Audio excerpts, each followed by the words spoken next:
Conseil pour être un bon soldat du Christ. Toi, mon fils, cherche à devenir toujours plus fort grâce à l'amour du Christ Jésus. Ce que tu m'as entendu enseigner devant de nombreux témoins, confie-le à des gens sûrs. Ils doivent être capables eux-mêmes de l'enseigner aussi à d'autres. Prends ta part de souffrance comme un bon soldat du Christ Jésus. Un soldat qui sert dans l'armée et qui veut plaire à son chef ne s'occupe pas des affaires de la vie civile. Un sportif ne peut gagner le prix que s'il joue selon les règles. Les fruits de la récolte sont d'abord pour le cultivateur qui a beaucoup travaillé. Réfléchis à ce que je dis, et le Seigneur te fera tout comprendre. Souviens-toi de Jésus-Christ. Il s'est réveillé de la mort, il est né dans la famille de David, son ancêtre, selon la bonne nouvelle que j'annonce. À cause de cette bonne nouvelle, je souffre et je suis même attaché avec des chaînes comme un bandit. Mais la parole de Dieu n'est pas enchaînée. C'est pourquoi je supporte tout pour ceux que Dieu a choisis. Alors, eux aussi seront sauvés par le Christ Jésus, et ainsi ils auront la gloire qui dure toujours. Voici une parole sûre. Si nous sommes morts avec le Christ, avec lui nous vivrons. Si nous résistons, avec lui nous serons rois. Si nous le rejetons, lui aussi nous rejettera. Si nous ne sommes pas fidèles, lui, il reste fidèle. En effet, il ne peut pas faire le contraire de ce qu'il dit. L'annonce correcte de la bonne nouvelle.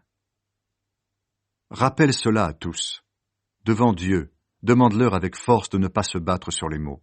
Cela ne sert à rien, sauf à démolir ceux qui écoutent. Tâche de te présenter à Dieu comme un homme solide, un ouvrier qui peut être content de son travail et qui annonce correctement la vraie parole de Dieu. Évite les discours creux et contraires à la foi. Oui, ceux qui les font s'éloigneront de Dieu de plus en plus. Leurs discours seront comme une plaie infectée qui s'élargit. Parmi ces gens-là, il y a Hyménée et Philette. Ils se sont éloignés de la vérité. Ils disent que Dieu nous a déjà relevés de la mort et ainsi ils renversent la foi de certains.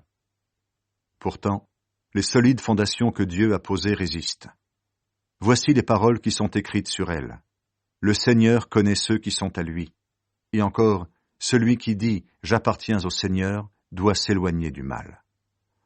Dans une belle maison, il n'y a pas seulement des plats en or et en argent, il y a aussi des plats en bois et en terre. Les uns servent les jours de fête, les autres servent tous les jours. Celui qui se débarrasse de ces enseignements faux, il ressemble à un plat qu'on utilise les jours de fête. On le gardera pour le Seigneur. Il sera utile à son maître et il servira pour faire tout ce qui est bien. Pas de discussions inutiles et stupides. Fuis les désirs mauvais de la jeunesse. Cherche la justice, la foi, l'amour, la paix avec ceux qui prient le Seigneur d'un cœur pur. Mais rejette les discussions inutiles et stupides. Tu le sais, elles provoquent des disputes. Et un serviteur du Seigneur ne doit pas se disputer. Il doit être aimable avec tous, capable d'enseigner et de supporter les critiques. Il doit répondre avec douceur à ceux qui sont contre lui. En effet, Dieu leur donnera peut-être l'occasion de changer leur façon de penser pour connaître la vérité. Ils sortiront des pièges de l'esprit du mal qui les retenait prisonniers. Ils ne feront plus sa volonté et ainsi, ils pourront de